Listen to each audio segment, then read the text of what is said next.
আপনার বাড়িতে আসা কোনো অতিথিকে যদি আপনার কুকুর কামড়ে দেয়, সেক্ষেত্রে দায়ভার আপনার উপরই বর্তায়। কারণ অসাবধানতাবশত কুকুরটি যথাযথভাবে বেঁধে বা নিয়ন্ত্রণে রাখা হয়নি।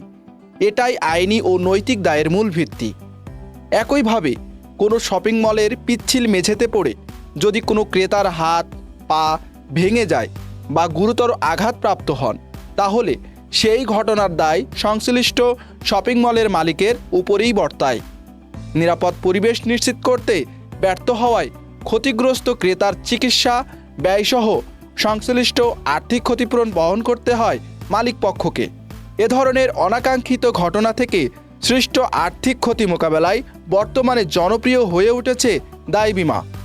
এই বীমা ক্ষতিগ্রস্তকে ক্ষতিপূরণ প্রদানের মাধ্যমে ব্যক্তি বা প্রতিষ্ঠানের আর্থিক ঝুঁকি কমাতে সহায়তা করে।